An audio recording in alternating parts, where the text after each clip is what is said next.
Now to Iran and its moves in Iraq. This as the Iranian resistance warns about Tehran's ultimate intentions. It is abundantly clear that the mullah's regime is after the nuclear bomb. Thus, we are demanding an end to the nuclear program. I'm saying this on behalf of the Iranian resistance and on behalf of the Iranian people. Well, the leading Iranian opposition group, the National Council of Resistance of Iran, held a massive rally Friday outside of Paris, calling for regime change in Iran. Tens of thousands gathered there, also demanding that Iran be stopped in trying to spread its brand of extreme fundamentalism in Syria and Iraq at the expense, they say, of the U.S. and our allies. And they also accuse Iraqi Prime Minister Nouri al-Maliki of acting on behalf of Tehran. The leader of the group, Maryam Rajavi, calls al-Maliki, quote, Iranian operative. She sat down for an exclusive Fox News interview, her first American television interview, and she told us it now appears that the upcoming nuclear deal on July 20th will permit Iran to continue to enrich uranium, despite that being a violation of 6 United Nations Security Council resolutions. And she warns if Iran is officially given that right next month, the result, she says, will be a nuclear bomb.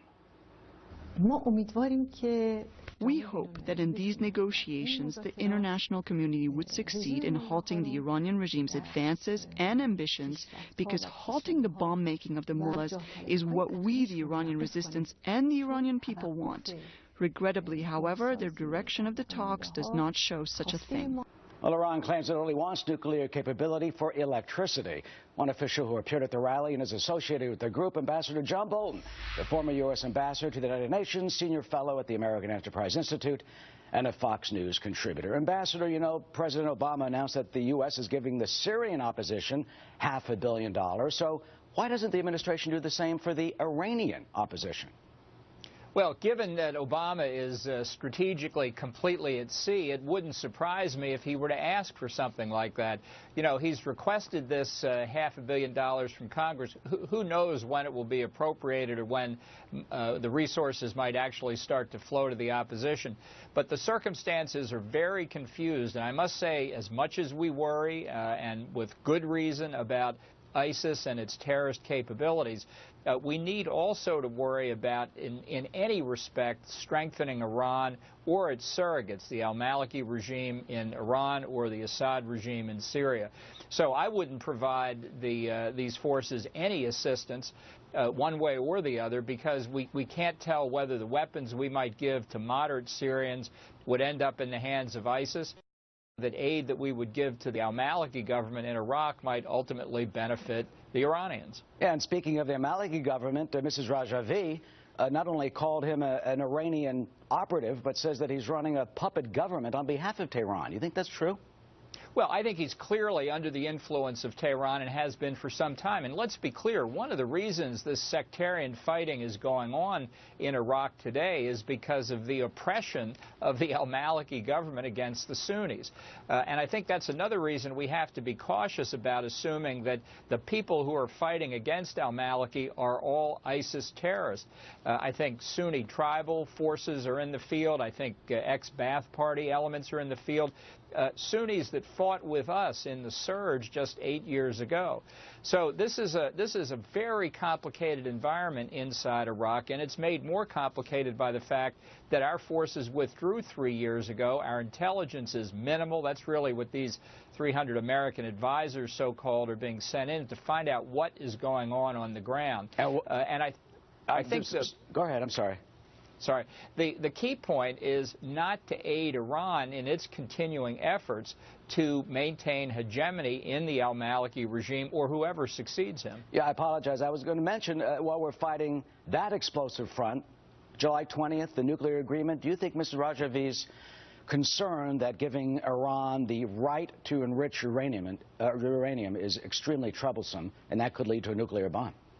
Well, it was a concession made by the 5 permanent members of the Security Council in Germany in the interim agreement that in effect, Iran has the right to continue uranium enrichment for a purely peaceful program. I don't think you can trust this regime in Tehran, and I think allowing them to continue the capability to enrich uranium means it's only a question of when Iran develops nuclear weapons. That's a regime I wouldn't trust with a spare electron, let alone a uranium enrichment program. And Ambassador, finally, what do you think will happen on July 20th?